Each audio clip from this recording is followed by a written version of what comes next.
very good evening to you. It's 8 o'clock. I'm Gareth Edwards, live from Johannesburg. This is eNews. Our top story.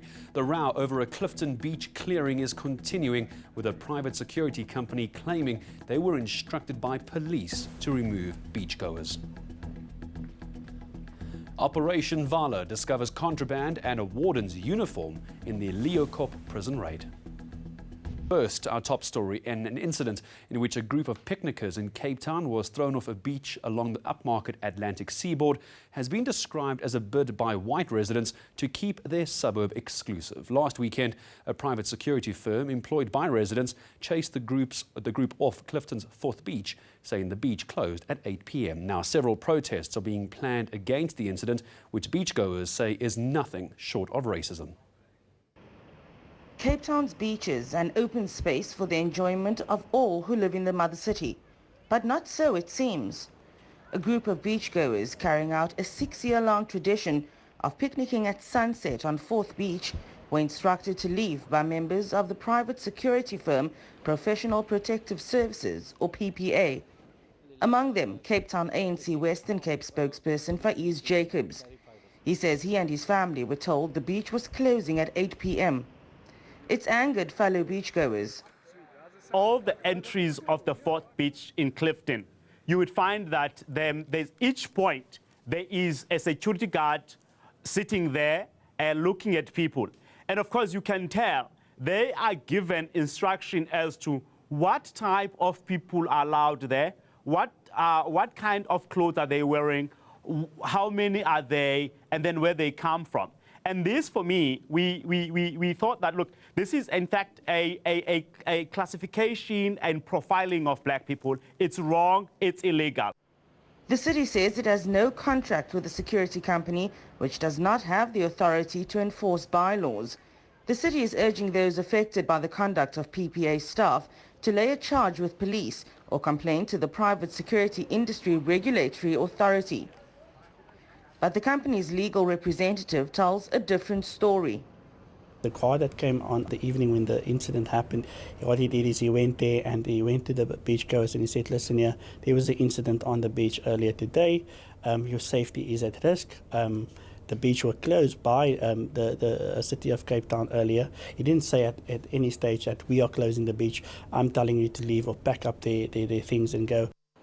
PPA denies the incident is race-related. It claims its employees were assisting law enforcement after 2 girls were raped. Police say no incidents of rape were reported. Well, the City of Cape Town says it will lay charges with the private security regulator and also against the Camps Bay SAPS. The city says it was not aware the security company had closed the beach. We're going to be laying a complaint with the industry regulatory body. And we've also lodged a complaint with Camps Bay SAPS this morning on what has actually been happening on the beach. Well, what we want to do is we first want to lay a complaint against them in terms of the code of conduct, which they have to adhere to as a registered security company. And also we want to encourage people who claim that they were intimidated on the night in question to go and lay charges against the SAPS. And we'll be looking at laying fraud charges for the misrepresentations they've made. It's been a bloody Christmas in Valhalla Park on the Cape Flats. On Christmas Eve, 2 young children were killed in a drive-by shooting. A man was also shot and killed. One of the murdered children is a 3-year-old whose mother doesn't know about his death, as she is still recovering in hospital. 7 others were shot and wounded that night. Nadine Tehran reports. 6-year-old Leslie Ann Claassen never got to wear her special Christmas outfit. She was murdered on Christmas Eve. Her mother, Andred, says they were on their way home from her sister-in-law in Valhalla Park when shots were fired. Ek het teruggedraai, gaan sy winkel toe wat ek uitkom, toe hoor ek die skote, toe soek ek my kind en ek het gehardloop want ek kry nie die kind nie. En toe trek ek my kop wat die mense lê, die lyke nou lê, toe sien ek hulle my kind. Claassen couldn't look at her daughter's body. Ek het gevoel ek kan myself doodmaak. She recalls the joy of celebrating her 25th birthday with her daughter the day before. Hoe ek aankom, sy sê vir my mami maak toe mami se oë, ek maak my oë toe. Nou sê sy maak op mami se oë, nou sien ek, nou kom ek in. Sy lag. Die kooi is opgemaak, ja, hy is uitgevee, die PM is uit te gooi. Die next dag gaan ek na my skoonma, my pa se ma toe. Sy het die wasgoed afgehaal vir hulle. Sy was pragtig, ek weet nie. Residents of the area, including Bishop Levers, Bontehevel and Nooitgedacht, have protested against gang violence in front of the cluster police station. Here we have over 150,000 gang members in the Western Cape alone who are under arms. As far as we are concerned, they represent a direct threat to the national security interests of the Republic of South Africa. These gangs must be declared terrorist formations and they must be permanently locked down as terrorists. Community members fear what will happen on New Year's Eve if there is no urgent intervention. Detectives and the police's anti-gang unit just arrested 3 suspects in the Christmas Eve murders. Nadine Turon, Bishop Levers. Well, the death toll from drownings in Port Elizabeth now stands at 5. The bodies of a 10-year-old boy and his father were found this week after they went missing during a fishing trip. This as the SAPS and Metro Police are out in full force on the beaches around the country, ensuring that everyone is having fun but within the bounds of the law. Sandy McCowan hit the beach. Hundreds of holiday makers are flocking to Port Elizabeth beaches during the festive season. The SAPS and Metro Police are stepping up beach patrols, clamping down on lawbreakers.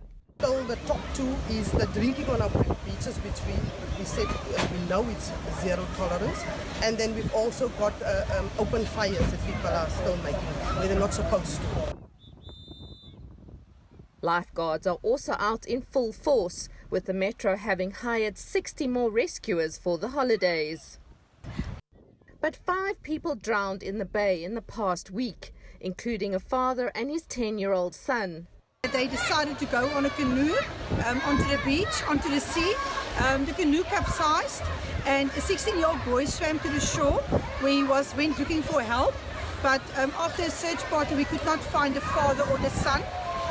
On the 24th, the boy's body was found at Beachview beach area, and on the 26th, the father was also found.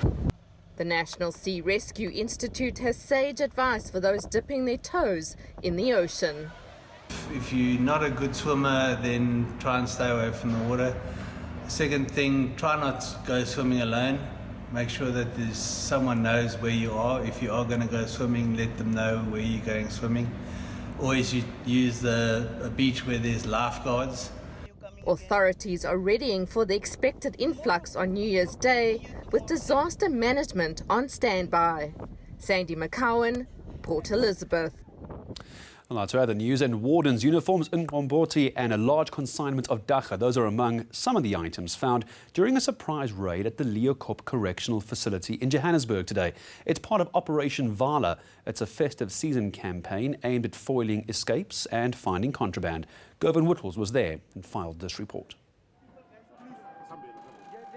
Yet another unannounced clampdown with some unexpected finds. The fermented bread and eggs are being used to make mqombothi. Inmates are saying this is a Christmas tradition in prison. So now this offender must explain whose stuff is there inside. The warden's uniform was apparently part of a convict's escape plan. But it's the large number of cell phones and dacha hidden in food and soap that have surprised officials most. The department says it's investigating whether the phones are connected to any crimes outside the facility.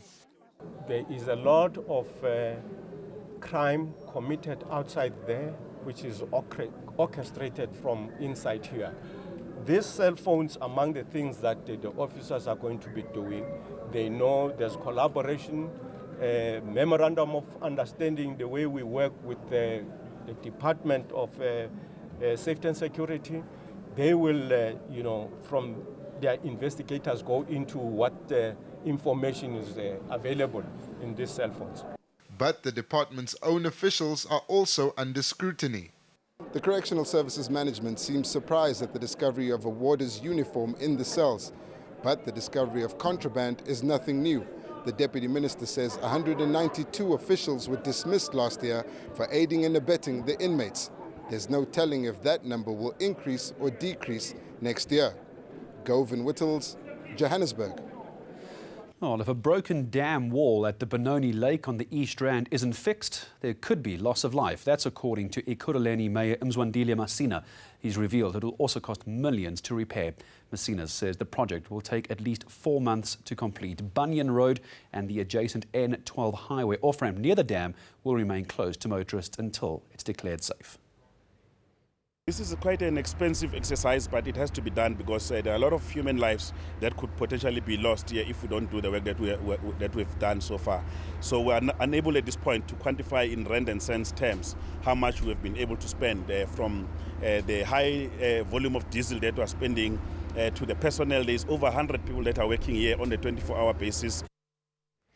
Well, stay with us here on eNews. Coming up in just a short while, we're going to be going live to my colleague Clifton Khumalo. He's at the annual Amcor Dam Festival. We'll tell you all about that when we come back.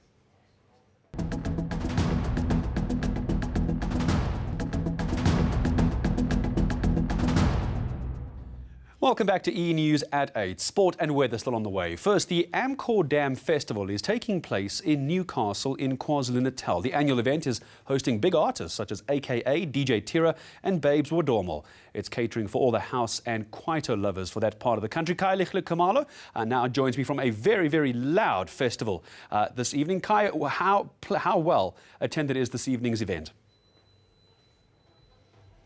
Well, I can tell you what, Gareth, quite a lot of people have come here and, of course, drawn by a very star-studded lineup. But before I just continue any further, Gareth, I have a stage manager here with me, Dumiso. Dumiso, you put everything together here. Yeah. How are you feeling right now? Yeah. I'm so overwhelmed. This is your boy, Sledge Soul. As you can see, guys, the guys are flocking in. The night is still young. It's going to be lit and lit and lit, you know? Especially because says my performances I'm Akhroti, Abos Java, AKA Tira, so it's a fever. Well, there you have it, Gareth. It's going to be a very riveting night, and already sounds are pumping here, and the people of Newcastle certainly do know how to have fun. All right, Kaya, I think if you are able to hear me, I know it's very loud where you are. Give me a sense of some of those who are lining up tonight. I mentioned Babes Wodormo. Who else can we expect this evening? Well, it's a very star-studded lineup, Gareth. We're expecting the likes of Professor, Elvovo, Babes Wodormo, like you mentioned, and many others. And, of course, the local artists as well from here and the Newcastle region will have an opportunity. But apart from that, one of the greatest things about such a festival is that it enables such a very secluded town like Newcastle to have an opportunity to showcase a melting pot of talent. And as you can see, Gareth, I'm just going to step out of the shot to really give you an opportunity really to see. During the course of the day it was really empty, but seemingly now the night is certainly picked up. A lot of people are here with their camp chairs. The family is really having an incredible time. It's a fantastic time here right in Newcastle. So back to you, Gareth. Kai Lichle, one more question. Our viewers in Newcastle will be very upset if I don't ask, where in Newcastle is this? Tell me where you are tonight. Where can they find you? Well, the location is just not far from the Central Business District, so it's right by Amcor Dam, so it's just in the vicinity of the CBD.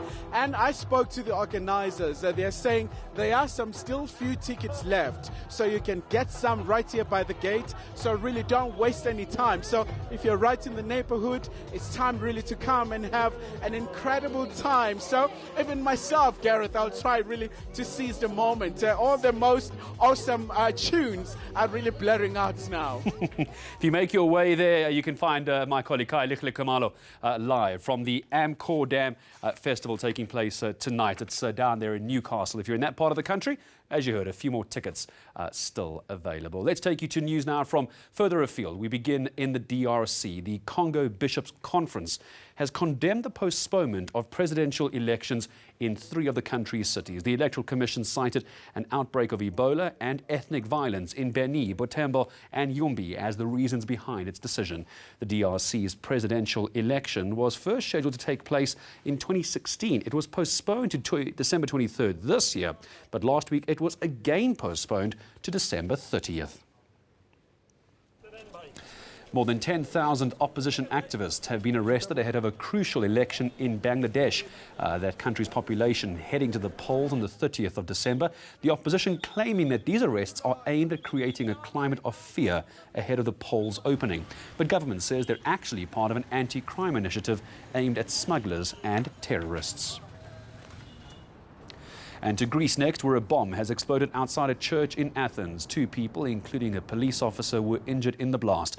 A member of the Orthodox Church in Kolonaki discovered a suspicious package outside the building. Both victims, we understand, are this evening recovering in hospital. No one has claimed responsibility for the attack. A dog, as we know, is obviously a man's best friend, and it showed in this icy rescue that took place in Turkey. We'll tell you more about the wet, furry friend in a moment.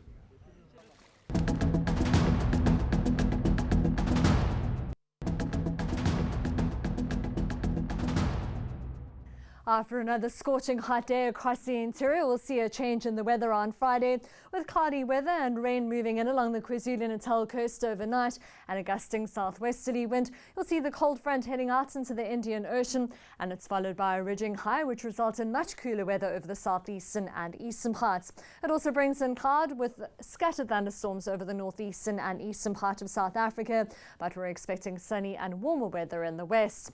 33 degrees as we head towards Dar, with a high of 36 for Potchefstroom and Kimberley, both partly cloudy with a cooler day. 3 and 29 for Sutherland with a fine and dry day. 29 for Cape Town as well with a fine and dry Friday. You'll see most highs in the low 30s over the Western Cape interior, partly cloudy at 23 for Mossel Bay and George. Cloudy conditions also move in over the Eastern Cape with a chance of morning rain for Port Elizabeth and East London. You'll see cooler temperatures here as well as into KwaZulu-Natal, where highs head into the low 20s over the interior with the possibility of rainfall and a high of 25 along the coast. Cloudy with scattered thunderstorms throughout Mpumalanga and a much cooler day. 21 for Emakazeni and Ermelo with highs in the mid-20s over the western part of the province. Cloud moves in over Limpopo with showers and thundershowers on Friday. Polokwane and Zanin at 28. Isolated to scattered thundershowers are forecast for northwest with a cooler day here. 33 as we head towards Mahikeng. The Free State can also finally expect thundershowers. Bloemfontein at 35. Harry Smith with a much cooler day at 22 degrees. A few degrees cooler for Gauteng with those heatwave conditions finally ended, and around 30 degrees in the afternoon with up to a 60% chance of thunderstorms. Cooling continues as we head towards the weekend. 22 and 24 for Johannesburg and Pretoria with scattered thundershowers. You'll see thundershowers over the northern part of South Africa, but with a sunny and hot day over the western and southern parts. By Sunday, George can expect a bit of rain at 26 with thunderstorms for most weather stations across South Africa and a warm to hot afternoon. That's all from the Weather Centre. Have a great night. And finally, a police diver has jumped into a frozen lake in Turkey to rescue a puppy stuck in the ice. This video released by the municipality in that part of Turkey shows the diver, Burak Akten, breaking the ice with his arm and then jumping in to rescue the distressed pup. She was wrapped in towels and then taken to a veterinary clinic after receiving CPR. So not to panic if you see those visuals. She was being treated for hypothermia and is expected to recover fully.